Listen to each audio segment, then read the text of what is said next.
Good morning, welcome to Mayor's Weekly, and as I say each week, we're pleased to have you with us. And today we're going to talk about the city's library, such an important piece of the city. And joining me is Sandra Underwood, who heads the city's library and does a fantastic job for us. And the scope of that operation is much larger than the casual observer would start to know. And Sandra, thanks for coming this morning. And I think we have done this before, but it comes up. We have Jasper City Library, and then we talk about the Carl Elliott Regional Library. And if you just would drive to our library, you don't see two buildings, that sort of thing. Would you talk just a little bit about sure. that? Sure, I would be happy to. And thank you for having me today. The Carl Elliott Regional Library system is not a library in and to itself. It is. There's not a building with a collection of books. Is that right? That's right. The system is made up of 6 public libraries in Walker and Winston County. Those are Arley, Carbon Hill, Double Springs, Haleville, Jasper, and Summerton. And Jasper is the largest of the 6 libraries, and it serves as the headquarters library for the system. The building is owned by Walker County and houses the regional library system and Jasper Public Library. I serve as director of the Carl Elliott Regional Library and Jasper Public Library. The system acts more as an administrative unit for those 6 libraries, dealing with operational means of operation, such as regular, ordinary operations each day, circulation, so on and so forth, the policies. We also deal with grants. We write grants for the use of those libraries. And so we provide all those administrative services which free up those public libraries to provide service directly to the public. They're not having to deal with ordering, cataloging, grant writing, all the paperwork that comes from the state, that type of thing. Jasper Public Library is very important to not only the city but the whole system. As I said, it serves as the main library. It's the largest with over 90,000 items in it. It has the largest number of patrons with 20,000, just over 20,000, and it is used heavily. The staff there is wonderful staff. We have grown in the last few years. Several years ago, there was 1 full-time and 5 part-time, and the library now has 3 full-time staff members and 3 part-time staff members, which is wonderful. It's enabling us to offer more services and provide more one-on-one time with those patrons. And that is due directly to an increased budget from the city. The Jasper Public Library is funded by federal grants, but predominantly by the city of Jasper. So, and whereas the regional library system is funded by the state, the counties, and the cities also make appropriations. Sandra's library services, as I would know them, and just listening to what you shared with us, that those services are not offered by Carl Elliott Regional. That would be offered by, we'll just use Arley for example. Carl Elliott Regional is more of a support administrative effort, and library services, again, as I would know them, that's not a function of Carl. No, it is not, no. These small libraries, the other 5 are small. The 2 counties and the 6 libraries band together so that we can create a better mode of service. We work together, borrowing materials from each other, trying to coordinate our ordering situations so that we can offer the widest variety of materials to all the people in the 2 county area. Also, it allows us to add some additional services that we would not have been able to do, such as working with the legislature, offering, working with, trying to get hot spots and various other things that we couldn't do individually. Huh. So it actually does help increase the service for all the citizens in those 2 counties. And when I stated we had over 2,000 patrons with cards from Jasper, of course that's well above the population of Jasper. Many of those are coming from out in Walker County and also from some areas of Winston County. We also have some who actually have cards who live outside the two-county area. Those people have to pay a $20 per year fee to use the libraries. Okay. So, Well, Sandra, there's a lot going on based on what I read and operation of libraries, and there's no safe harbor to escape controversy. I don't know what you do, and I read a lot about what's going on, about what should be on the shelves of our library and what can't be on the shelves of our library and other things. So I know you've been at this game for a good number of years, and just share with us what's going on, some of the things that you're working on. well, there has been a lot of controversy around the United States and in Alabama also.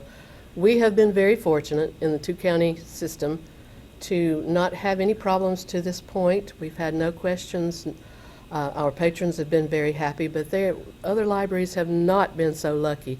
It is primarily the concerns are for Youth Services Department, which are the children through teenagers. And most of this, from what I understand, are primarily about materials that deal with explicit sex and with items that groups have felt were inappropriate for those children.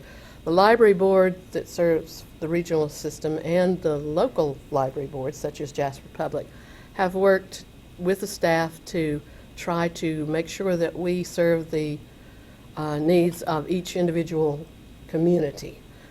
So our selections are based upon that, and we tend to listen to what the communities are asking for, and as I said, we've been blessed that we've not had any issues, but we do have policies in place should there be a question. All right. We have programs for our young folks, and I know you're getting closer to summertime, and Yes. you'll, I'm sure, already planning for your reading program. We are. There are a few things that I wanted to talk about that are coming up in the future over the next few months. But the first thing that I wanted to mention was our hours of operation. For many years, we were only open, I'm speaking of Jasper Public Library, we're only open 9 to 5, Monday through Friday, which of course made it difficult for those who worked those hours to come to the library. We did everything we could to offer them services outside the library, such as ebooks, downloadable audiobooks, online databases, but still it was difficult for parents to get their children there to get cards and that type of thing. So 18 months ago, because we had increased staff due to an increase from support from the city, we were able to open on Saturdays. And we've been doing this, as I said, for 18 months. It had been about 20 years since we'd been open on Saturday. And we have publicized it and so on, but we still, even today, with patrons coming in, they're surprised that we're open on Saturdays 9 to 1, so I wanted to make sure that everyone knew our hours. It is 9 to 5 Monday through Thursday, 9 to 4:30 Friday, and 9 to 1 on Saturday. And we hope within the next couple of years that we'll be able to add some evening hours so that we'll be able to serve the public even better. We've had good response to those Saturday hours. And then the next thing I wanted to mention is our seed library. That opened Monday. This is the second year for the seed library. The Jasper Heritage Society, Jasper Herb Society, last year approached us and offered to handle that. They package the seeds, obtain the seeds, handle all the organization, bring them to the library, and we provide the location and the staff assistance for those seeds. And last year, our first year, over 300 people took over 800 packages of seeds. And primarily families with young children who were interested in having their children see where their food comes from.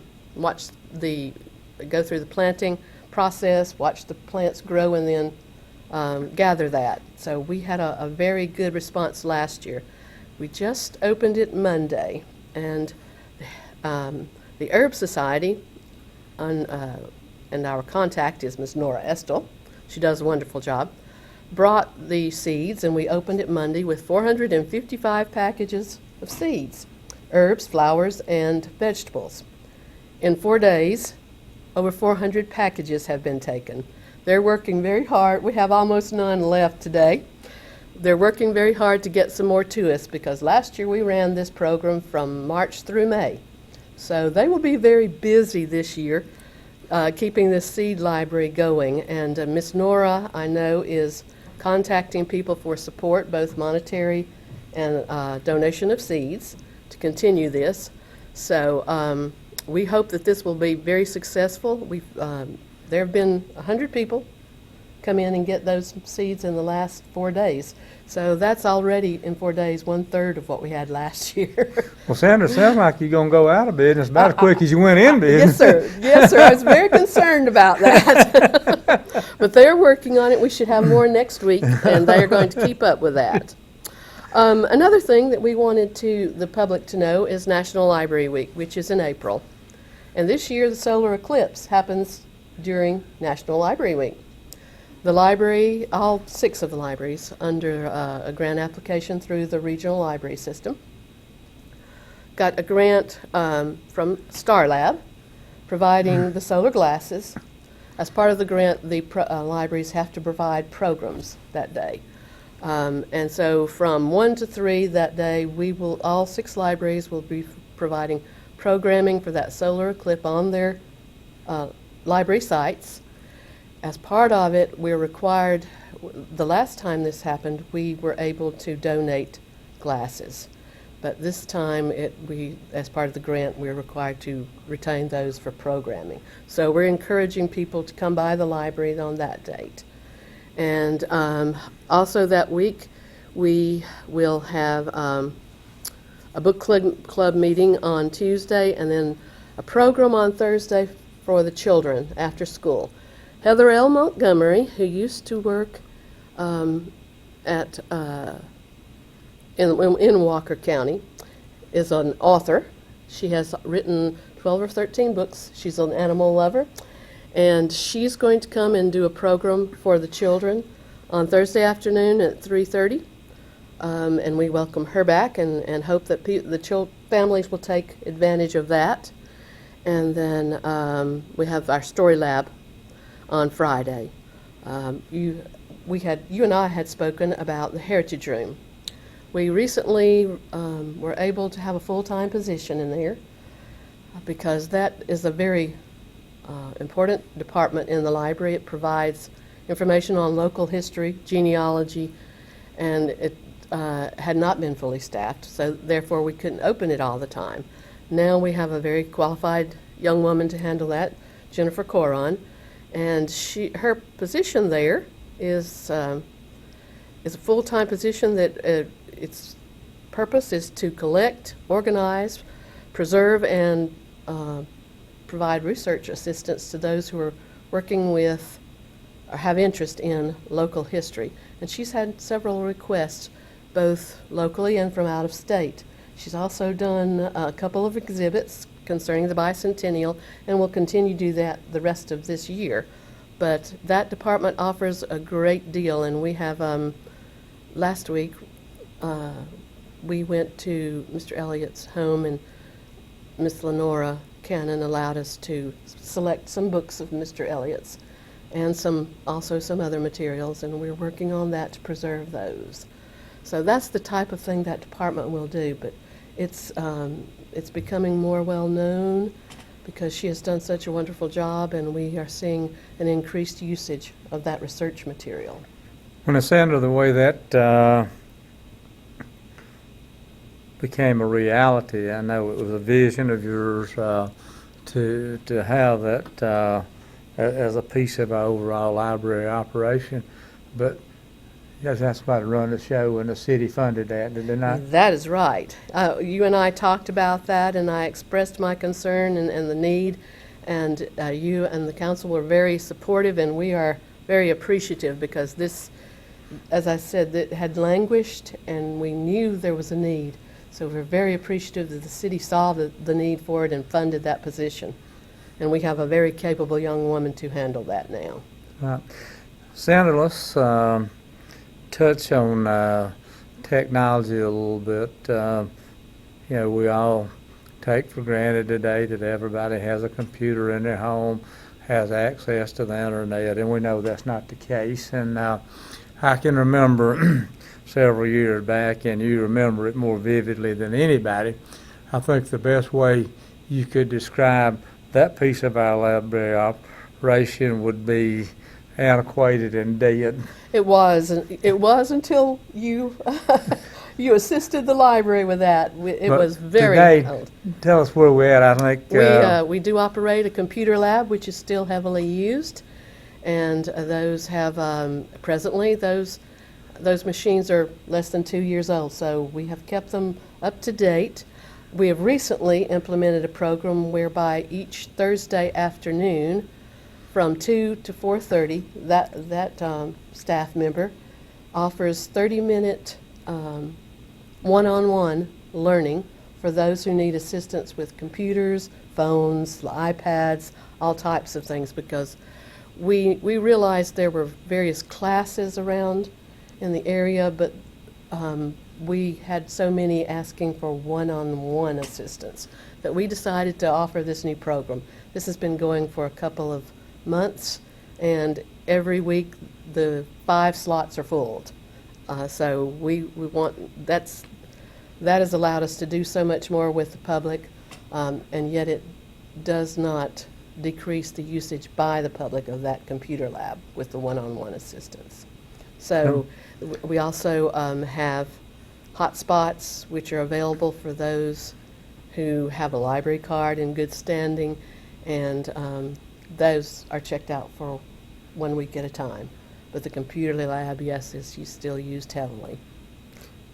Let me tell you a great experience, and I've had a number of good experiences, no bad experiences with our library, but probably 2 years ago, Sandra, you remember this because you helped me with it, at Jasper Main Street's doing a lot of work. Matter of fact, I wrote a letter just yesterday to support a grant application for Jasper Main Street, work that they want to do along Town Creek.